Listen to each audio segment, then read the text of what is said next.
Hello and welcome to the Franchise Tag Fantasy Show. We are in our last regular season week before the playoffs, and I'm finally joined by Adam again, who's been off ill. He's made a recovery and decided to join us tonight. I am alive. Welcome back. But I am alive. So So it's good to have you back, mate. yeah, great to be back. Um, Look forward to this exciting, in fact, quite an exciting week. yeah, it's so obviously I had Byron on last week, just me and him, and I ruled out someone that I thought couldn't qualify, and they're back in the mix.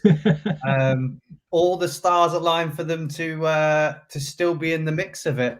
So yeah, that's so everybody in the bottom half of the league is still in play to qualify for the playoffs. Yeah, am I right that it is literally just us top three, me, Byron, and Ben? No, No? Nathan, Dicko are in as well. They're 7 and Right. 6. Okay.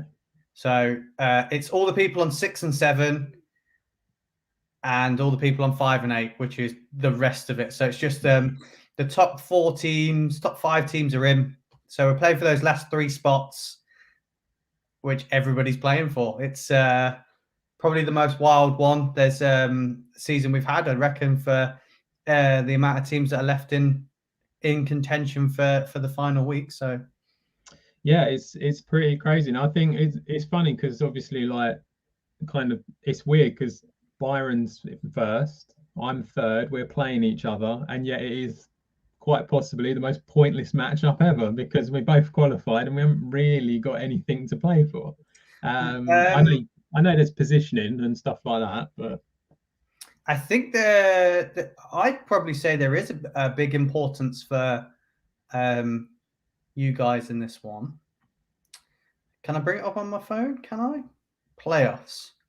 So no, only matters for the bottom teams. I thought someone got a bye, but it's only the bottom team. So yeah, you're literally yeah.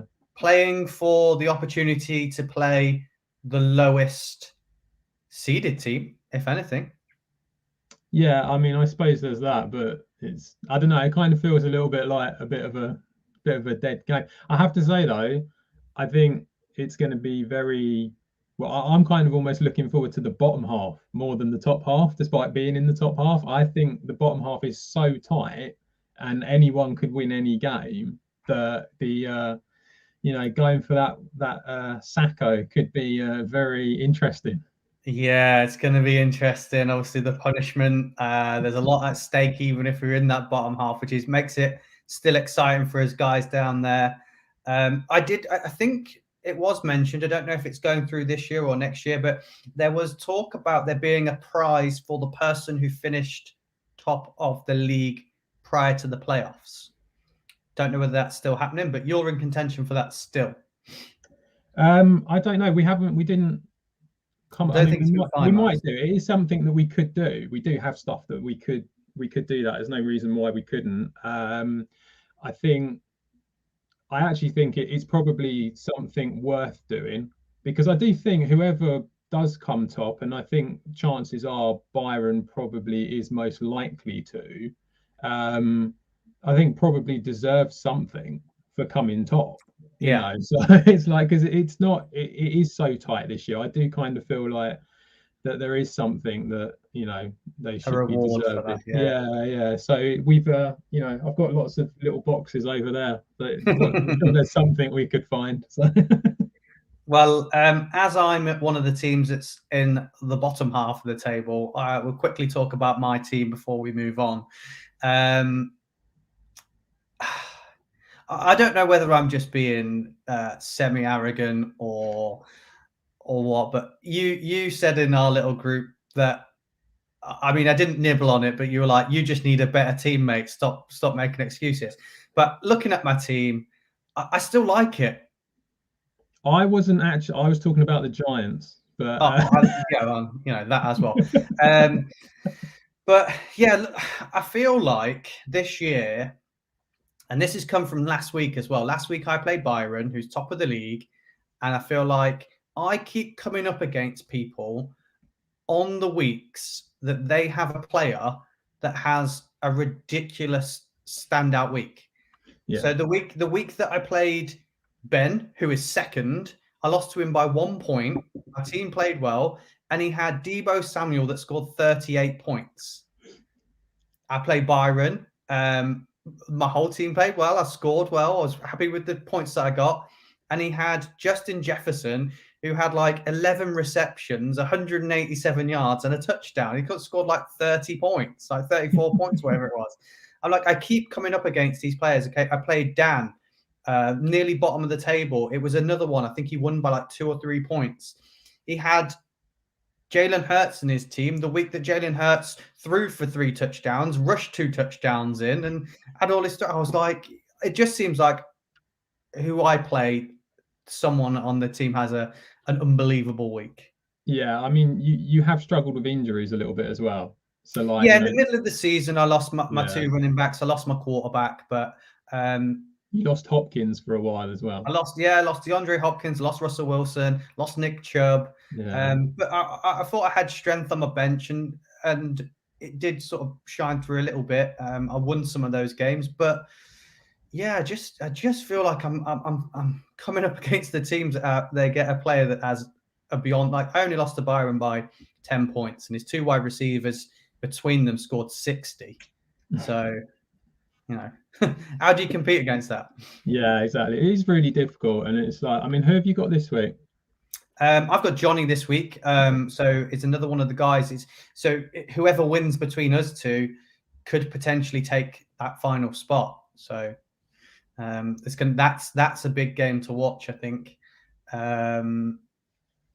Yeah, I think quite a lot of them are big games. A lot of them, especially in the lower part, because like I say, there's so many that do have the potential to just sneak in that final spot. There's nothing stopping you from getting in, and Freddie and all the others. It's like there's a lot of teams. Well, I think I've had a look at the fixtures, and I think I need Dan Wallace to lose. So Justice League of maybe Tinch to lose and me to win, and I'm in with a chance of getting that one of those spots, because he's a 6 and 7 team, but I've got the matchup against him. So that's the potential spot I'm looking at. So I've looked at the logistics behind it. So I had a real quick look, and I have to say the one team that I fear for the most is Tinch's team, purely because he's up against Pirate Bay, isn't he?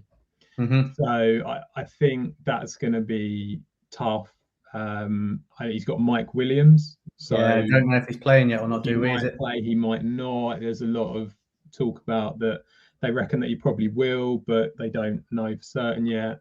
And obviously Pirate Bay having Brady, Evans, and the Bucks defense going up against a Bills team that is struggling on the offense at the moment. Yeah, it's going to be a tough one, I think, to get a win out of that one. Yeah, definitely. I'm going to put this in the middle of the show just because it's a bit of a tough pill to swallow, and it's one that we'll move on to. The topic I'm going to talk about is like on our main show when I had to say I thought the Cowboys and the Eagles did well. I have to commend you on your trades that you have done this week. Finally, I feel like we've got someone in the league that's looked past the current week they're on, because your trades have been like for like. You've made 2 this week. I know you put out a bit more. They're like for like trades. They're fair. They're easy. They're simple. No one's questioning them based on any cheating. But you've just looked what people's schedules are later down the line, and everybody feels like they're getting a good deal. But I feel like you've done really well out of it, because your team was, although sitting in 3rd place, could contention for the top. I don't think it's the strongest team in there, and I feel like you've really, really thought about it. So when I did the draft, I kind of felt like I wanted to have a sort of like a base, and that was very much Deontay Johnson and Austin Eckler. You know, that was the whole point of drafting them too. And the quarterback thing, I'm quite happy to admit when the quarterback thing I completely messed up. with Trey Lance. It hasn't worked at all. It was a gamble from the first moment, and it's gone shockingly wrong because he just isn't playing. And I vaguely remember that I could have had, I think Matthew Stafford went in the same round after me, so I could have had that, which would have made life a lot easier. And then obviously a lot of the other ones, the Jamar Chase, Javonte Williams, Myles Gaskin, they were kind of like, well, I don't have any proof that they're going to do anything, but hopefully they do, sort of thing. So it's worked out in that way. Doing these trades has been hard work.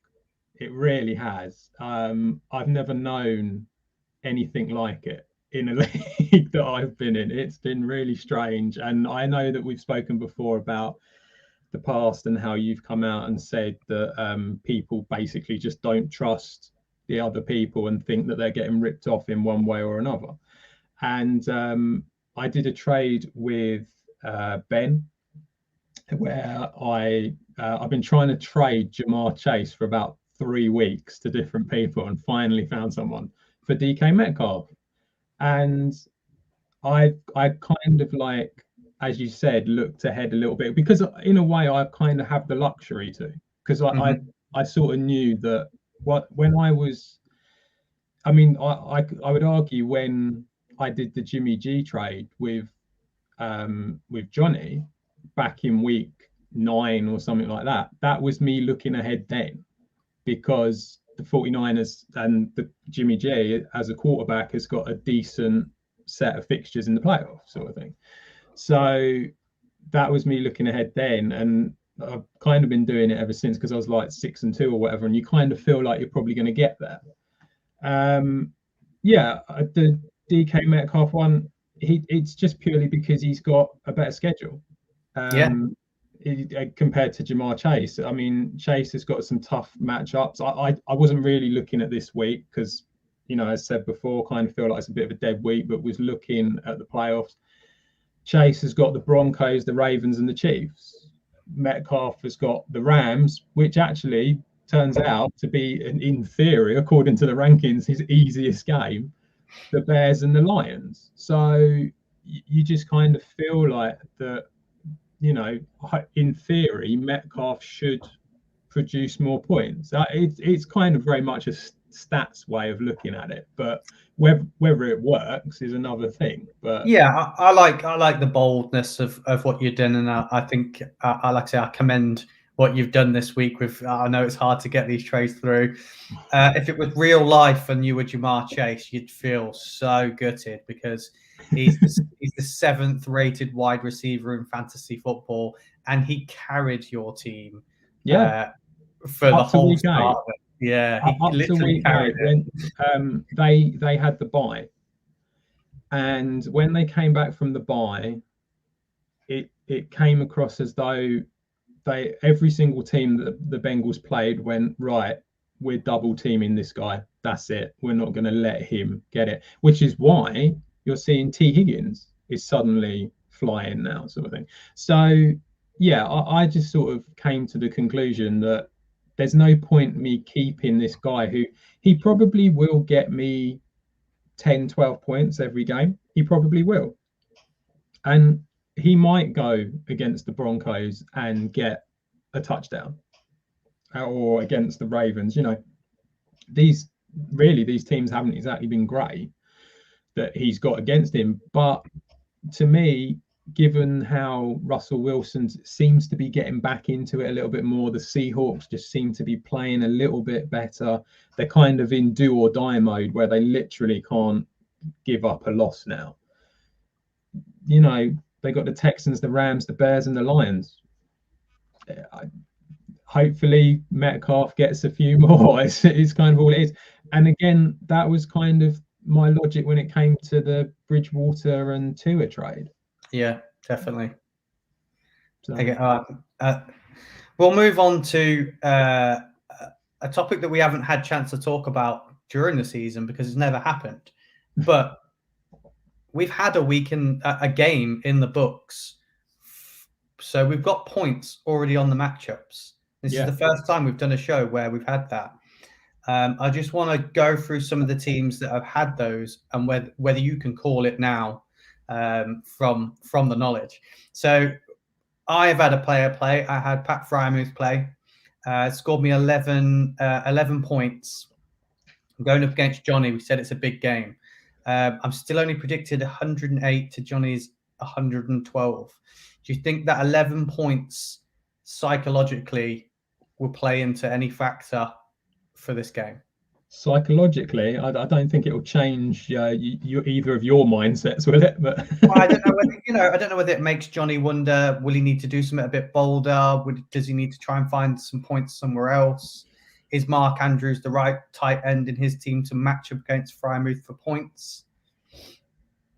Because he's got 3 tight ends. He does. I mean, I think he's probably not going to pick Knox because they're up against the Bucks. Dalton Schultz, I don't know. That Washington defense seems to suddenly be getting better, and it probably makes him think, "Let's go with Mark Andrews." Out of all of it, yeah.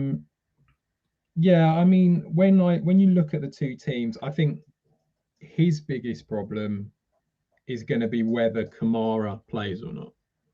I know that they said that he practiced, didn't they? But it was limited. But I think they think that he's going to start. Yeah, I mean, I don't think it's going to make too much difference, to be honest. When you look at who he's got on the bench, I think if it was me, I'd probably go Mark Andrews. He's got Valdez-Scantling on the bench Just picked him up over David Johnson. He's got David Johnson in his lineup in the flex, so he could go for someone like Valdez-Scantling. He could play 2 tight ends. He can't. Oh no, you can't, can you? It's running back, wide receiver. Yeah. So I think the big matchup in that game could be which he's got AJ Green and I've got DeAndre Hopkins, both coming back off of injuries. That could be the decider of which one of those has the bigger game against LA. That could really decide this game, looking at how evenly our teams are matched. Yeah, I mean, obviously you've got James Conner as well, haven't you? So I think Arizona, just in general, I think is going to be a big decider of this one. Yeah, I can't see him changing much though, myself. I think he'll keep it as it is. And I don't think you've really got... I mean, you could play Jeff Wilson, but... not over Josh Jacobs, James No, Conner. you're not going to play him over Jacobs. You're not going to play him over Connor. Or Chubb. And you're not going to play him over Chubb. So, yeah, I think the teams will probably stay the same. Yeah, it'll be close. Another game that's got quite a little bit holding on it. It's the game that I need. One of the games that I think I need to lose. That's Dan against Nathan. Dan has already had Kirk Cousins play, only scored 15. I think that's not enough for a quarterback. No, that's going to be difficult, isn't it, to win that game? The only thing in his favour is that Shank's got Melvin Gordon, who is questionable. They reckon he's going to come in, but is he going to get the same sort of usage that he did before? Because after Javonte Williams, hopefully not. So Tony Pollard as well is another one who's questionable, and of course he hasn't got any of his New England running backs because they're on bye. Yeah, so they're all on bye. Yeah, it's that's going to be the problem for him. If they play, then I think he will probably win it. Which will kind of make it quite interesting because obviously Dan, currently 7th, will probably leave a spot for someone to come through. I think this is the problem with Kirk Cousins, isn't it? It always has been. It's like sometimes he'll go off and you'll get like 25 points from him, and sometimes you'll get like this, and it's just so unreliable. And Minnesota put up 36 points, and all he gets is... They put his stats up for the season at the start of the game. I stayed up and watched the game, and they put Kirk Cousins' stats up, and I was shocked at how good they actually were and how bad Minnesota Vikings record is. I think he's like well over 3,000 yards, like in the 20s with his touchdowns, and like 4 interceptions. He got like a passer rating over 100, and that team doesn't win. And then like he wins by like 36 and scores 15 points. It's just fancy football's just crazy, isn't it? Another game, it's got a lot riding on it. Again, it's a 5 and 8 team against a 6 and 7 team. It's Rules Deep, who are bottom of the league, against 6th place in the playoffs, Dak Street Boys. Now, Dak Street Boys had Najee Harris go out and play, already got 25 points on the board. Rules Deep has had Coughlin play as tight end, only scored 4. Do you think that's going to swing it now? And Dak Street Boys are going to cement their place in there? I think it's yeah. I mean, he's riding with Cam Newton as his quarterback. He is. Although I think Cam Newton will have a good week. Yeah, I mean, that Atlanta defense is not the hardest to score on. And he needs to bounce back. So yeah, if Newton gets a few rushes, especially if he gets a rushing touchdown, then I think that'll be more than enough for the 17 points they're saying. Yeah, I think this one it's going to take a lot to come back. I can't see it myself. Now the next game, I think this is probably going to be the game that keeps me out of the playoffs. Although I think maybe not. I don't know. It's my old man against Freddie. Now my old man's in 9th place at 6 and 7, so a win automatically puts him in the playoffs. That's all he needs. But Freddie has had Dalvin Cook play, and Dalvin Cook had a game last night and got picked up 37 fantasy points. Yeah. Is this mounting too high to climb? Yeah, basically. Yeah. He's only predicted 100. Fred, although he's got a player he's had 2 people play. And he scored 2. He's still only predicted 133 points. There's been plenty of teams, including myself, that have lost with a score of 130 plus. So, it's not out of the realms of a score you can beat. It's when people get the 150, 180 that you're struggling then. It's not out of the realms of possibility, but it's very unlikely that he's going to be able to come back in this. I think Freddie will get this one, just purely because I think if you look at the players that he's got in there, AJ Dillon is going to get points for you. Hunter Renfrow at the moment is going to get points for you. DJ Moore will get points for you. Not as great as what he has been in the past, but he still will. Kyler Murray's back. I think that it will happen. It's really difficult for your dad because he's kind of died on the Saquon Barkley train a little bit. He lost both of his running backs. He lost Saquon and Clyde Edwards-Helaire. They're both back. Yeah. So it's been really tough, and he's got them both in for this week. It's crazy because when I remember doing the draft, and both me and Freddie both came out and said that's the one that's got, he's drafted really well. And it hasn't happened, and he's lost Adam Thielen as well. The Patriots defense is on by. Kyle Pitts is no longer performing. Kyle Pitts just seems to have disappeared a little bit, and I don't know if that's just because Calvin Ridley. I'm assuming it's because Calvin Ridley's not there, which means that he's just getting double covered every time. I mean, it's a really difficult one for him.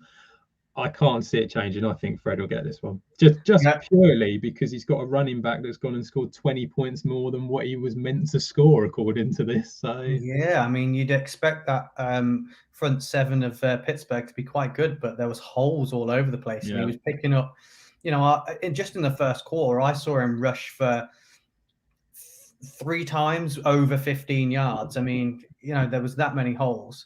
The last couple of weeks, when the last few betting videos I did, Pittsburgh's run defense, that was the thing to go on. That's why it's like, I think I did Mixon one week when they were against them, and someone else. It was a surprising stat actually. I think they were. I haven't looked for a little bit, but they were ranked 27th in the league against the run. And I thought it was because TJ Watt had missed a couple of games and stuff like that, but it's not. It's just they're just really poor against the run at the moment.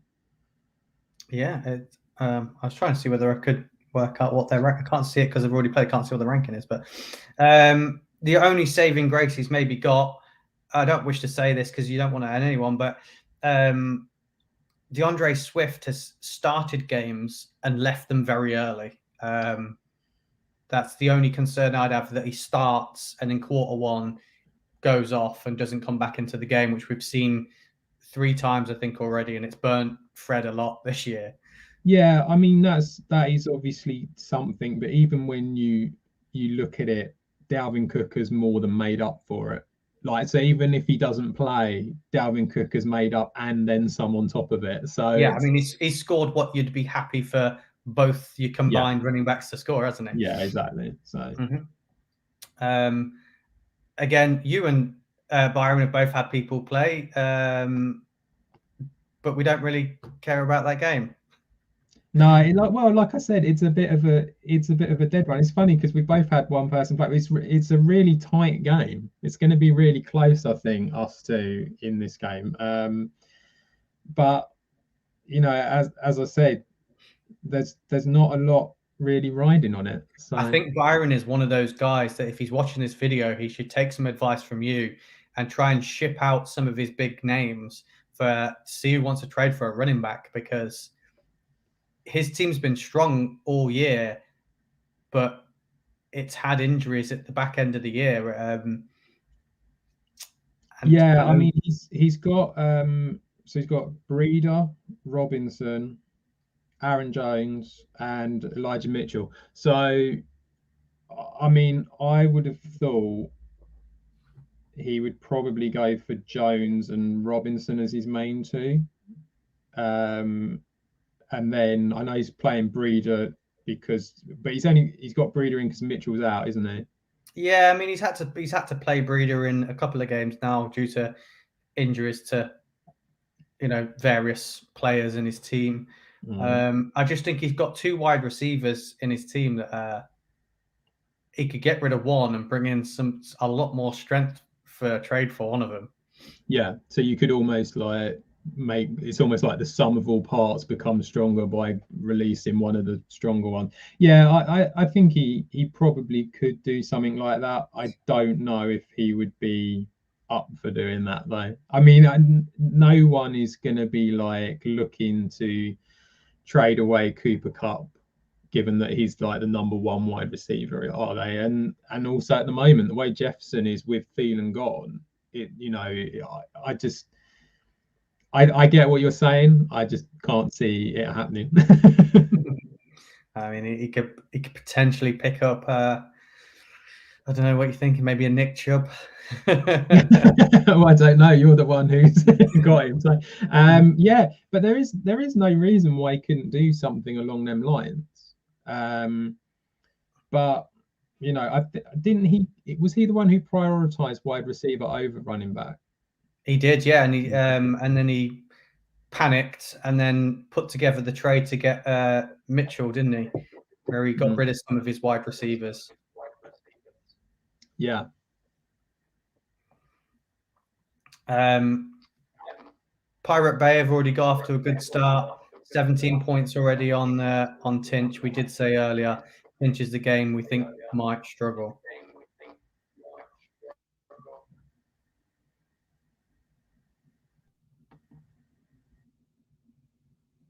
I've lost Adam, guys. It's just me on my own now. How am I going to talk for another 5-10 minutes just by myself? I'll continue to talk about the matchup. Pirate Bay, second in the table, challenging for that top spot still, going up against Tinch. Tinch is, again, another team that I need to lose. And it started off well for me. This game has Pirate Bay's got Chase Claypool in his team. He's been a bit in and out of games, but I think he's one of the strongest wide receivers in that team. And he showed up with 17.5 points. So that's real good. Has Tinch made the error of leaving 24 points on his bench from his quarterback? Big Ben Roethlisberger, who last week had a massive surge at the end of the fourth quarter to come back, seal the victory. But this week he couldn't quite grasp it, but still had a quality game throwing the ball. His wide receivers are very dangerous, and his tight end as well, which I know about. So yeah, has he made the error of leaving Ben Roethlisberger on his bench, playing Ryan Tannehill? They're playing the Jags, so maybe not. Only time will tell. And again, he's one of the guys that's going to struggle with the fact that the COVID has hit the San Diego Chargers, the Los Angeles Chargers. So we're unsure whether Mike Williams is even going to play or not. So that could be interesting for him. Looking at his team, he would have to. He'd have to bring in Jameis Crowder going up against the Saints. I'm not sure that's a strong enough replacement. Yeah, he's one to watch. Just might slip out of the running for the playoffs. And then the final game to look at is the guy we were talking about at the top of the show. I wrote him off last week, which is Ben's Hawks. I thought it wasn't mathematically possible for him to qualify for the playoffs, but he managed to get the win. And everybody else he needed to lose lost. So he is back in the running. If it falls his way again, I'm not sure how well he's got on the matchups with the other teams down there. And no, he's beat Freddie. So he keeps putting that in the group. He keeps reminding us all because he's below Freddie in the league, but has the matchup against him. So this could be an interesting one as well. He's going up against Dicko's All-Stars in the playoffs. Can't drop out of the playoffs. He's a very lucky boy. The computer picked his team. Seems to have done him well. He, again, is another guy that's got Keenan Allen. Could be out on the COVID list. We don't know. But Ben's team has been struck massively with injuries all season. We have said he's been the most unluckiest guy on the team. Just looking at his team now. Yeah, and he's got Jalen Waddle on bye week as well. That is a shame. So yeah, we've got Adam back. He's back. He's returned. I'm alive. Yeah, you're just dipped out. So we're on to the last game. We're talking about Ben versus James. Kind of filled the guys in with the lineups and what's about. The only thing I haven't mentioned is the fact that Dicko has already had the Steelers defense player who scored naught. Do you think, although defenses don't tend to score high, do you think a defense scoring naught is a big alarm bell for winning the week? It doesn't bode well, does it? Scoring naught. Yeah, they don't score mega high, but I mean, I've seen on occasions, especially like the Bills defense has scored like 17 or something like that. 21 so 1 week, I think they got. Yeah. So, you know, I mean, it can make a difference. But yeah, I think, to be honest, it's, I don't know, maybe it might encourage him to go for a slightly more boom player that might be able to get a few more points for him. But I don't know, like you say, most defenses, you're looking at what, 7-8 points tops. Yeah, I think when you're looking at 7 or 8 points, you think they've done well as well. I don't know whether next year in the AGM we need to talk about how the defense can score more, because when you look at it and you're looking at the averages of them scoring 6, you know, that's like or even 3. 3 is like a quite an average score for a team that even like wins games and only concedes 17 points. If you don't get the fumbles or the interceptions and your team only concedes a couple of touchdowns, they still don't score well. And all you're asking for is a low end 4th string wide receiver to catch the ball 3 times, and they've already scored more than a defense. So I'm not sure whether we need to look at next year incentivizing the defenses a little bit more and let them score more. I mean, I would have one suggestion, but I don't know how favourable it would be amongst the league, because it would be changing it quite a bit. If it was me, I'd get rid of them. You can't get rid of defenses. No, you can, and to me, I would say put another flex in.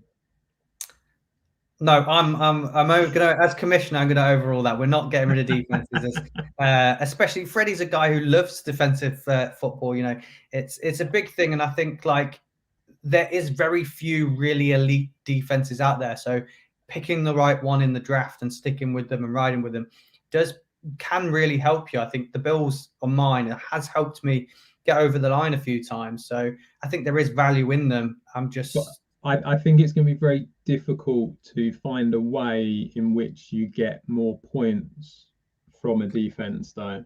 You can penalize them less for conceding points. So they start on 10. If it's 0-0, and they don't record any fumbles or anything like that, and the game finished 0-0, they'd score 10. So every score they concede loses them points. So you could have that less. So they'd keep hold of the 10 points for longer, and then add to it with fumbles and interceptions and returns and things like that. So I think that'd be the only way to kind of do it. But yeah, kickers, we incentivize the kickers. So if you are kicking up from over 50, you are getting a bonus point and things like that, just because kickers again weren't scoring massively. So I don't see why we can't look at doing that with defenses next year. Yeah. And that's the last game to talk about. Adam missed the chat, the brief chat about Pirate Bay. You missed that one. That's all right. I already came out and said I reckon he'll win that anyway. So yeah. Just before we sign off, unless you've got anything you want to add, was there any? We did get a couple of questions come in for us regarding it. One of them was 1 point. So this is from Rondo. 1 point PPR. He has a choice of Crowder, Shenault, MVS, or NWI. Do you know NWI? It's Westbrook from the Titans. Yeah. Basically, one of them has to be on the bench. Oh, he has to put one on the bench. Yeah, that's how bad it's got for him. So he's got Crowder, Shenault, MVS, and Westbrook line. So the Jacksonville are playing the Titans, aren't they? They are. Who are Green Bay playing? They are home to Chicago.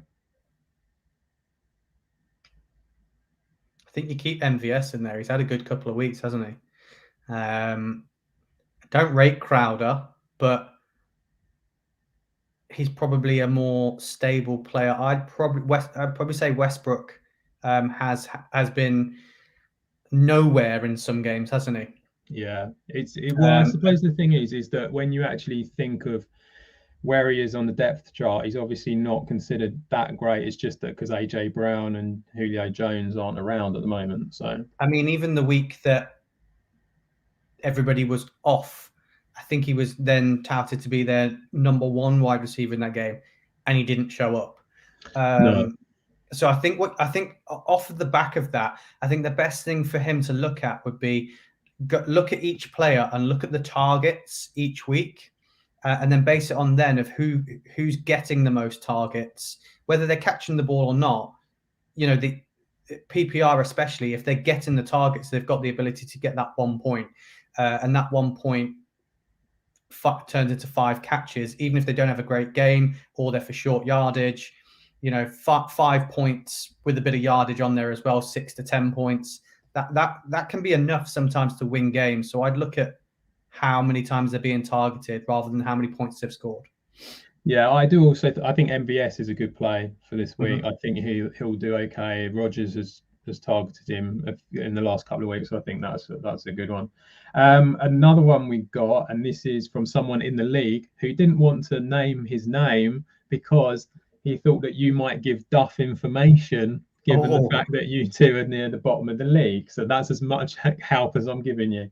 So it is Abdullah or Hillard. I mean, well, I'd know who it is if you're going to just tell me who it's between.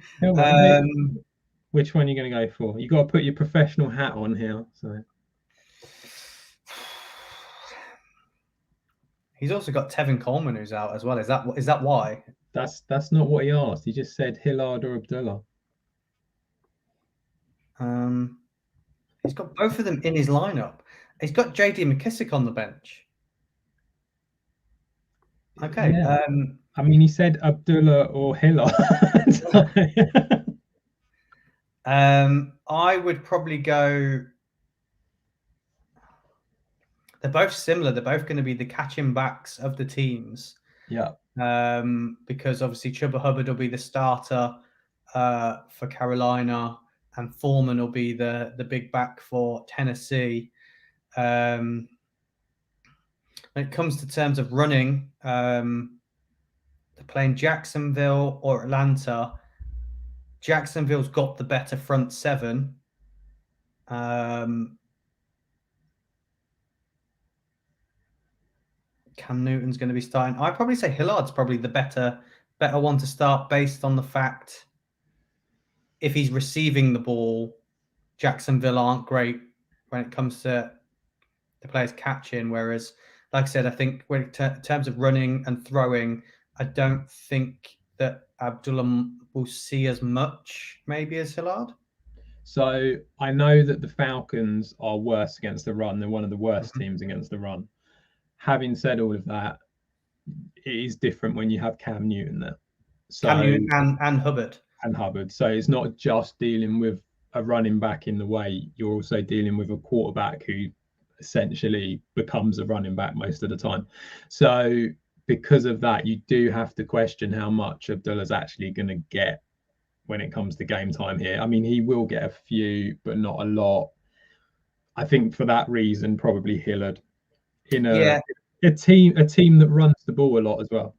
A team that runs the ball a lot, and Hubbard has proven himself to be a good runner for the Panthers this season, whereas the Titans are still don't know who their RB1 is. If Foreman has a bad start to the game, they might just go roll with Hillard and say he's going to be tonight's game runner and roll with him. So I don't think there's that option with Abdullah. He's not a main running back. So I think Hillard too.